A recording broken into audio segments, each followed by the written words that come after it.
Salam kerahiman. Hari ini juga akan bahas wahyu Yesus pada Suster Faustina, permintaan Yesus tentang untuk melakukan novena. Itu ada dalam wahyu yang ke-34 dari 82 wahyu Yesus. Kejadiannya kita bisa lihat di diary nomor 714.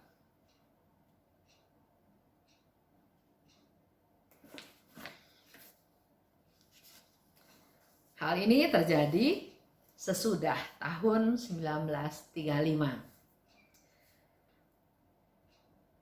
Hari ini Tuhan berkata kepadaku, "Pergilah kepada Mother Superior dan katakan kepadanya bahwa aku menghendaki agar semua suster dan siswa mendaras koronka yang telah kuajarkan kepadamu. Selama 9 hari mereka harus mendarasnya di kapel untuk meredakan murka Bapakku dan untuk mohon kerahiman Allah bagi Polandia." Kita lihat ya, Yesus di diary nomor 714 minta kepada Suster Faustina.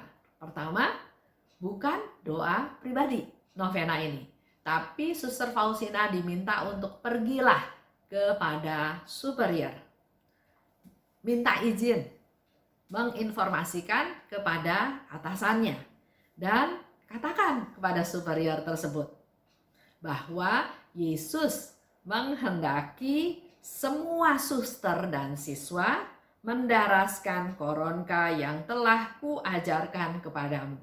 Jadi ini pasti kejadiannya setelah September 1935. Apakah semudah itu buat Suster Faustina pergi kepada superior? Karena Yesus minta bukan hanya kamu yang berdoa koronka, tapi mengajak semua suster. Bukan itu saja, kalau suster-suster diajak berdoa mungkin lebih mudah. Bahkan sekarang Yesus minta para siswa yang ada di dalam biara tersebut juga ikut berdoa koronka. Kita tahu ya, biara atau kongregasi Suster Faustina, Bunda Maria berbelas kasih itu memang menampung para wanita, para perempuan muda untuk direhabilitasi ya, diberi kepandaian supaya dia nanti bisa terjun ke masyarakat dan hidup dengan benar. Nah, Yesus minta sesuatu yang menurut saya nggak mudah untuk dilakukan oleh Suster Faustina. Apakah betul Yesus yang minta? Apa buktinya bahwa Yesus yang minta? Karena kalau minta semua suster dan siswa untuk berdoa koronka, berarti kan kebiasaan atau aktivitas hari-hari yang ada pasti ada mengalami perubahan. Bahkan di situ dikatakan oleh Yesus, selama 9 hari mereka harus mendarasnya di kapel. Jadi semuanya harus ada di kapel dalam mendaraskan koronka. Bukan di tempat kerja, bukan di kamar, bukan di dapur, bukan di tempat lain, tapi harus di kapel. Ini bukan sesuatu yang mudah. Karena biasanya suster-suster itu kan sudah ada jadwal. Kapan dia berdoa pagi, kapan dia ke kapel, kapan dia berdoa, dan seterusnya. Dan sekarang, siapa Suster Faustina? Meminta kepada superior untuk mengatur dalam tanda kutip supaya semua suster yang ada di sana, nggak ada pengecualian. Bahkan menurut saya termasuk superiornya karena juga termasuk suster ya, untuk mendaras koronka. Wujudnya untuk meredakan murka Bapakku dan mohon kerahiman Allah bagi Polandia. Siapa Suster Faustina?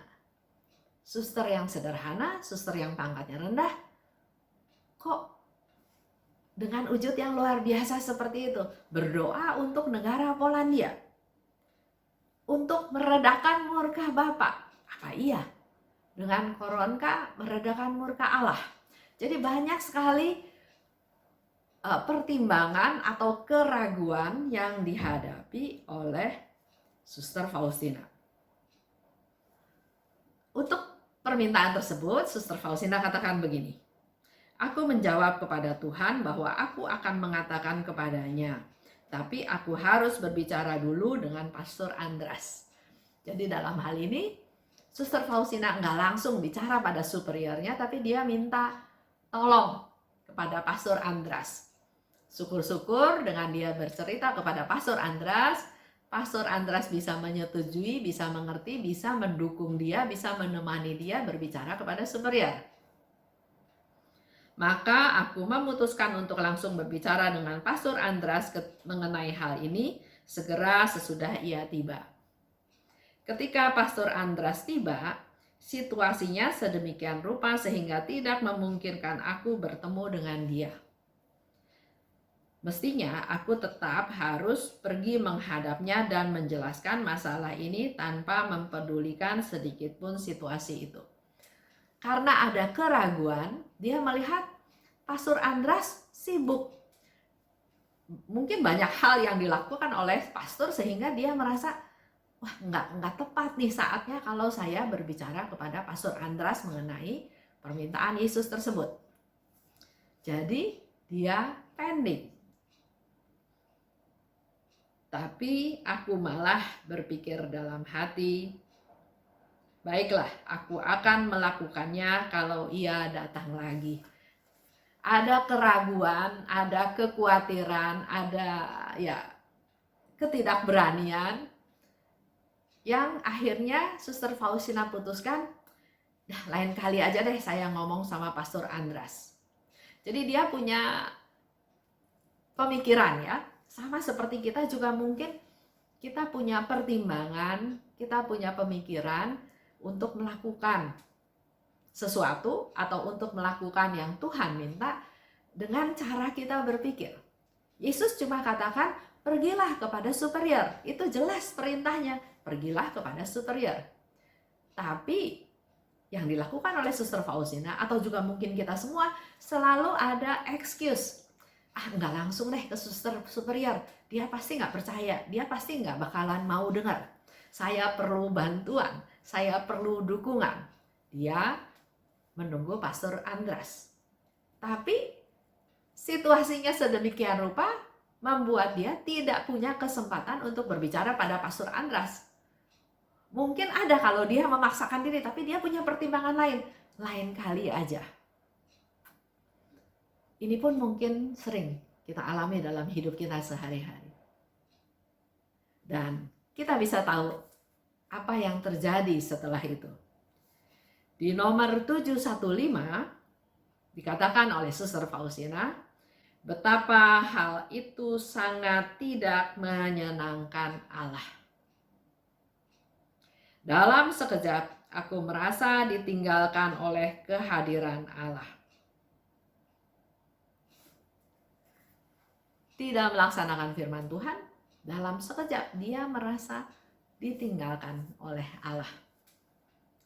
Mungkin ini juga boleh menjadi masukan ya buat kita semua. Nah, sekarang kita kembali lagi ke novena yang diminta oleh Yesus. Jadi inilah wahyu kedua tentang novena, yaitu wahyu yang ke-34. Dengan berdoa koronka. Beda dengan minggu lalu penjelasan saya doa singkat yang Yesus ajarkan. Bukan hanya pribadi ya, tadi saya katakan, tapi Yesus minta supaya semua suster dan siswa, dan doanya pun doa koronka, jelas ada permintaan tersebut, dan didoakan di kapel.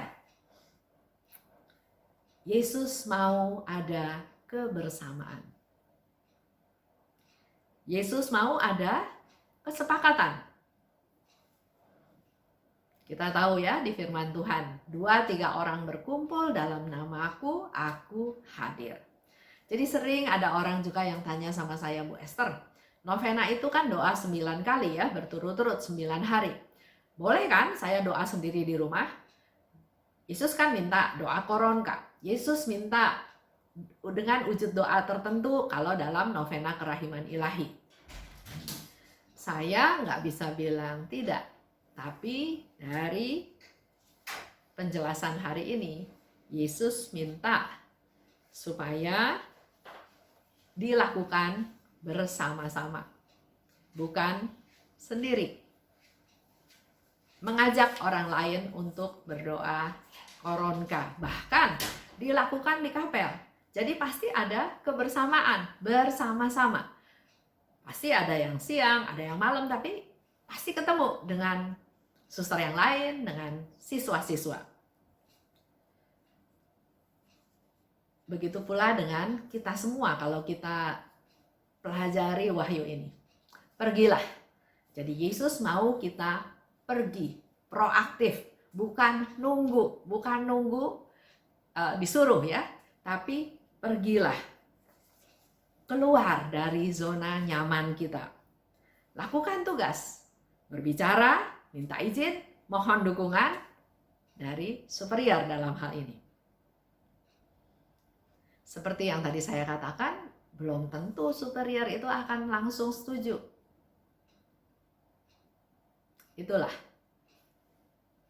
hari-hari yang juga mungkin kita alami.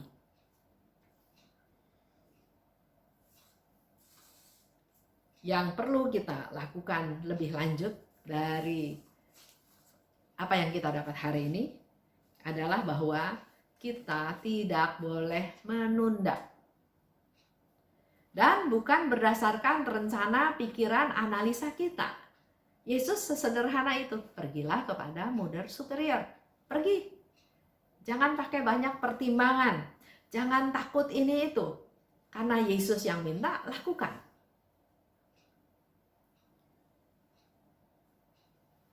Wujudnya, meredahkan murka Allah dan berdoa untuk tanah air. Kalau mau dilihat ya, dalam buku Diary Faustina juga ada beberapa tulisan di mana kita diminta juga berdoa untuk tanah air. Yesus katakan seperti ini di nomor 59 bahkan ya, di awal-awal dari diary. Lakukan novena untuk tanah airmu. Novena ini dengan melakukan pendarasan litani orang kudus. Minta izin Bapa pengakuanmu untuk melakukan novena tersebut. Dan dalam hal ini, di nomor 59, Yesus minta kepada Suster Faustina bukan berdoa novena bersama-sama, tapi secara pribadi ya. Jadi diminta untuk melakukan novena, minta izin pada Bapa pengakuan, dan selama novena itu yang didaraskan adalah litani orang kudus untuk berdoa untuk tanah airnya. Ada juga yang kita lihat kalau lihat di nomor 1251, itu justru permintaan dari Bunda Maria untuk melakukan novena. Yang dilakukan apa? Persembahkan 9 kali komuni untuk negaramu, untuk meredakan murka Allah. Kalau kita lihat lagi ya, di nomor 1413, bahkan Suster Faustina menyapa Bunda Maria dengan doa Salam Maria yang dia lakukan selama 9 hari berturut-turut, dan setiap harinya dia melakukan doa Salam Maria selama 1000 kali. Jadi 9 hari berturut-turut dengan doa Salam Maria, 1000 Salam Maria setiap hari. Itu yang dilakukan oleh Suster Faustina untuk memberi salam kepada Bunda Maria. Dan ada satu lagi yang dilakukan oleh Suster Faustina, tidak mengucapkan kata-kata yang tidak perlu selama 9 hari novena tersebut. Dan ini dilakukan sebagai penghormatan kepada Bunda Maria, perawan yang tidak bernoda. Jadi ada banyak novena, contoh novena yang bisa kita lakukan. Nah, kembali lagi kepada apa yang harus kita perhatikan dalam novena tersebut. perlu ada kesungguhan, perlu ada kebersamaan supaya permintaan tersebut dikabulkan dalam tanda kutip. Banyak yang minta. Dan itu memang permintaan Yesus. Supaya semua orang punya kepedulian untuk negaranya, untuk meredakan murka Allah. Dan kita di KKI-KAJ juga sudah melakukan doa Koronka setiap hari Senin pada jam 8 malam dengan mempunyai wujud-wujud doa seperti yang disampaikan oleh ya siapa saja yang minta wujud doa. Ada yang untuk kesembuhan karena sakit, ada yang untuk mendapat jodoh, untuk memperoleh keturunan, untuk memperoleh hidup yang bahagia, relasi yang baik, bahkan juga bisa berdoa untuk mereka-mereka yang sudah meninggal supaya memperoleh kerahiman Tuhan, supaya mereka-mereka tersebut juga bisa segera menikmati hidup kekal di surga. Itu aja untuk hari ini. Terima kasih. Salam kerahiman.